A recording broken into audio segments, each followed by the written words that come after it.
정책으로 정치. 참 이게 갑자기 무슨 가재물처럼 떨어져가지고 다 밝힐 거잖아. 작가님은 살짝 아니다 그냥 크게 말합시다. 어차피 이건 백업용이니까. 저기서 녹음. 예, 여기서 녹음되니까. 쟤도 녹음 되잖아. 쟤도 지금 마이크 다 돼요. 네. 마이크 3개 돌아갈 거예요. 네. 지금 시작하기를 이제 해야 되나? 자, 오늘 자 시작합시다. 오늘은 인사라도 제대로 했으면 좋겠어요. 네. 저 때 인사를 제대로 못해가지고. 뭔가 되게 형식에 맞춰서 자꾸 하고 싶어 하는데 얼굴은 나오기 싫어하고. 얼굴 나와요 저 정도면. 우리 처음이니까. 아, 약간 처음이니까. 아니 선글라스 끼고 하셔도 돼요. 네온빛만 저 앞에 나오시죠. 아니면 진짜 가면 쓰고 하실래요? 아니요 그런 것까지는 아니고. 아, 그죠? 나는 내용이 중요하다 생각하지 얼굴을 너무 이렇게 들이대고 싶진 않아. 아니 지금까지 한 게 다 얼굴을 이렇게를 하시네.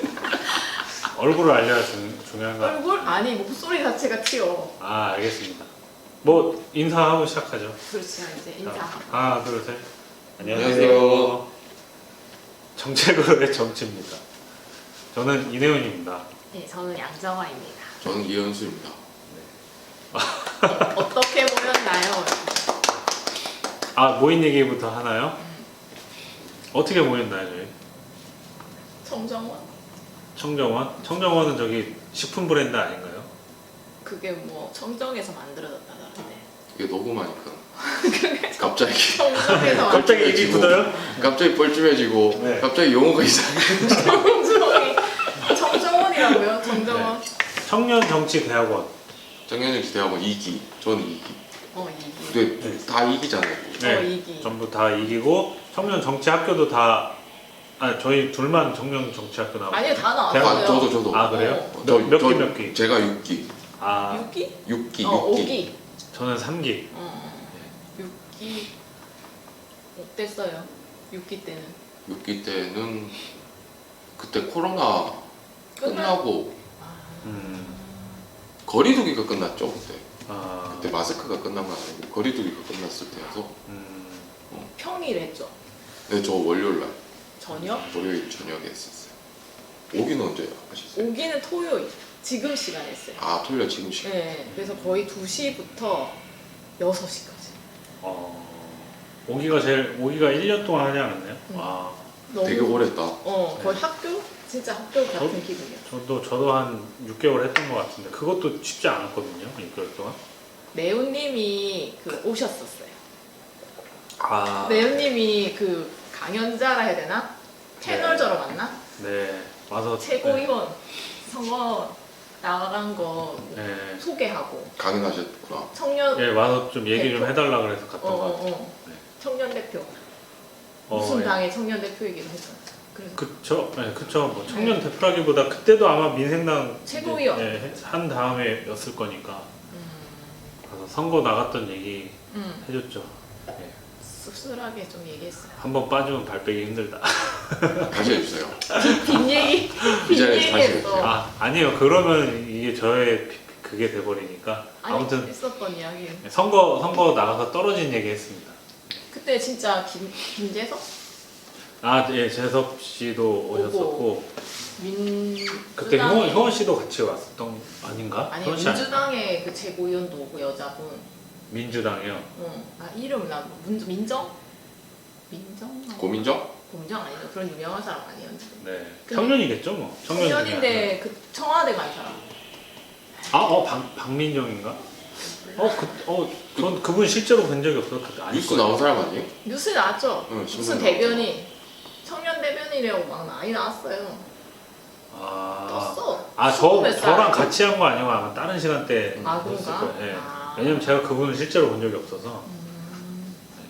아무튼 뭐 네. 그렇습니다. 그래서 이게 일단 저희가 정치. 우리가 모인 이유가 뭔가요? 그래서 뭐 시간이 많아서 모인 건 아니고요. 없는 시간 다 쪼개서 모였는데 이제 정치 대학원을 하면서 이제 정치에 대한 고민이나 이런 거는 서로 어느 정도 공유도 했고 이거를 단지 그냥 브레인스토밍 하고 끝나는 게 아니고 뭔가 구체화했으면 좋겠다라는 얘기를 했습니다. 그래서 근데 이제 서로 뭐 경력도 다르고 배경 지식도 다르다 보니까 약간 어떤 정치나 이런 거 얘기하고 소통하고 하려면 그 과정이 필요하잖아요. 그래서 그 과정을 우리가 한번 만들어 보자. 그래서 저희가 모여서 각국의 정치 체제나 이런 것들에 대해서 간단하게 이제 공부를 하고 했고, 그리고 또 정치 현안이나 이런 거에 대해서 얘기를 하려는 데 있어서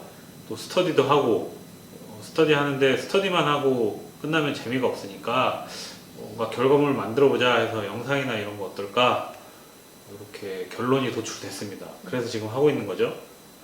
네. 근데 네오님도 왜 그렇고 연수님도 왜 정치를 좀 하고 싶어 했잖아요. 하고 싶은 거잖아요. 그러니까 이제 그쵸. 본인이 생각하는 그 어떤 분야에 대변을 해야 되잖아요. 그래서 이제 본인 생각하는 거 왜 꼭 정치를 하려고 하는지 나중에라도 해야 하는지.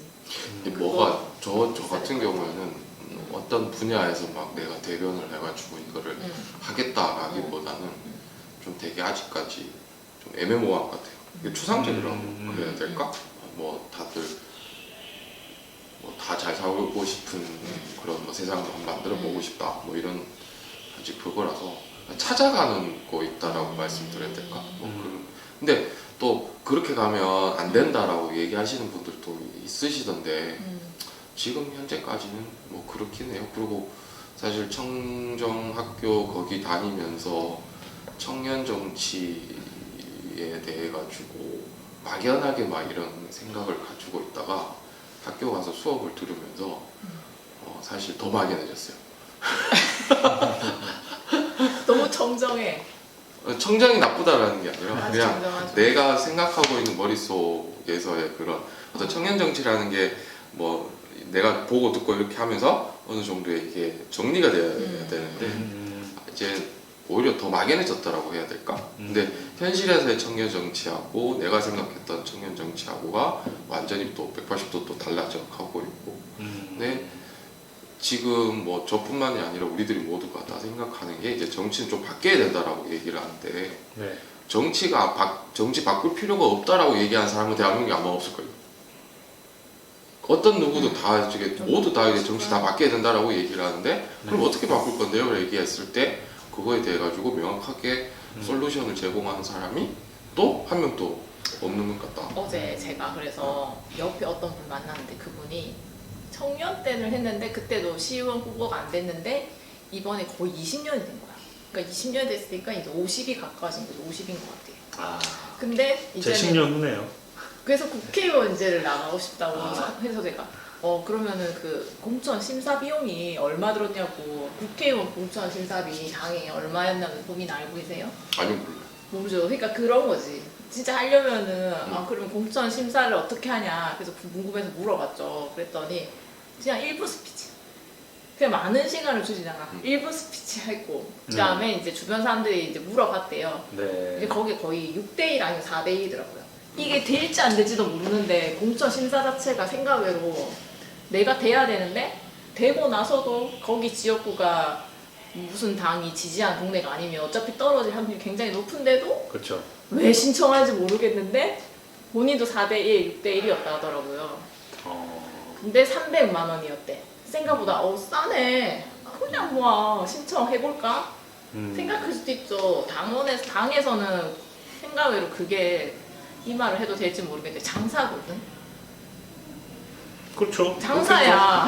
네. 이런 데네. 근데 더 심했어요. 공천하면서 서류 보고. 서류 보고 거기에 들어가는 모든 우리가 움직일 때는 다 비용이 네, 발생하잖아요. 그러니까 별로 그러니까 네. 근데 청년이면 또 반액이니까. 근데 또 거기에 플러스 알파가 이제 붙어버리면 이제 거기에서 문제가 좀 생기겠죠. 그쵸. 그러니까 심사했다 해가지고 다 되진 않죠. 근데 이제 심사 비용이 그렇게 비싸진 않아. 생각보다 기대한 것보다는 그렇게 많이 들진 않네. 근데 이제 되진 않겠지만 거의 그래서 하여튼. 근데 심사 비용도 둘째인데 심사 비용은 둘째고 제가 제일 중요하게 생각하는 거는 뭐 스펙이 어느 정도 있든 사람이든 없든 사람이든지 간에 자기가 국회의원, 시의원, 구의원 나가서 어떤 걸 하겠다라고 명확하게만 해주면 될 것 같아요. 근데 저는 사실 그게 명확하게 아직까지는 없어서 제가 나가면 그냥 감투를 원해서 그냥 가는 것밖에 안 되니까 권력을 원해서 가는 것밖에 안 되니까 근데 그 그거 대해 가지고 그러면 안 된다고 얘기하시는 분들도 있긴 있더라고. 그냥 하려면 그냥 아싸리 그냥 막 들어가서 하는 게 낫다. 호랑이처럼 호랑이 굴에 들어가는 게 맞지. 막 이렇게 얘기를 하는데, 그리고 뭐 완벽하게 준비해서 가려고 하면 또 안 된다. 뭐 이렇게 하시는 분들도 있고. 근데 네. 물론 완벽하게 준비는 안 되겠지만, 그래도 내가 국회의원이 됐을 때, 시의원이 됐을 때 적어도 내가 뭘 어떻게 하겠다라는 건 있어야 1분 스피치를 했든 10분 스피치를 했든 할 수 있는 네, 거잖아요. 네. 그래서 1분입니다. 맞는 말씀입니다. 그래야지 아무튼 그 국민의 세금을 받으면서 공적인 일을 하는 건데 목표 의식이 없으면은 분명히 헤매고 문제가 되겠죠. 세금 낭비겠죠. 그러면은 예전에 정병국 의원님이 저한테 말씀하셨던 게 기억나는데, 이제 저는 원래는 이제 제 일하는 쪽 분야의 문제들을 좀 더 개선하려고 이제 정치를 했고, 그래서 이제 다른 것들을 많이 보고 이제 배우기도 하고 그랬던 건데, 정병국 의원님한테 나중에 문화부 장관 하고 싶습니다. 이제 그 목적은 이제 그 여러 예술가들이 좀 더 지원을 받았으면 하는 목적이 있거든요. 근데 그래서 뭐 이런 뭐 생각 갖고 있습니다 해서 뭐 간단하게 말씀드렸던 것 같아요. 그랬더니 정병국 의원님이 이제 문화부 장관 같은 거는 제너럴 해야 된다라고 말씀하셨던 것 같아요. 그러니까 어떻게? 그러니까 네 전문 분야도 뭐 중요할 수 있는데 사회 현안에 대해서 넓고 이제 상식적으로 판단하는 그런 게 중요하다는 말씀이겠죠. 네. 그래서 그때 학령 얘기도 했었던 것 같고, 그때도 아마 그 고졸인데 뭐 장관이나 이런 거 우리나라에서 보려면 학력이나 이런 것도 많이 본다. 그래서 이제 방통대 입학했습니다. 말씀드렸죠. 근데 아무튼 그때 그런 말씀하셨었어요. 제너럴 해야 된다. 근데 그러니까 정치를 직업으로 하려면 물론 우리나라에 초선이 되게 많고 의외로 그 순환 비율이 되게 높대요. 근데 원래 자기가 하려고 했었던 게 있었던 사람도 들어가서는 못하고 끝나는 경우가 되게 많거든요. 그래서 사실 전문 분야에 대한 지식이나 목적도 있으면 확실히 강점이 될 수는 있는데, 결국 국회의원은 이제 들어가서 이제 300명 중에 한 명으로서 우리나라의 방향을 결정하는 이제 안건들을 투표하는 거니까, 뭐 결국에는 말씀하신 대로 이렇게 넓게 아는 것도 중요한 것 같고, 또 목적 의식을 확실히 갖고 있어야 또 그 기간에 충실하게 할 수 있으니까 그런 것들도 중요한 것 같습니다.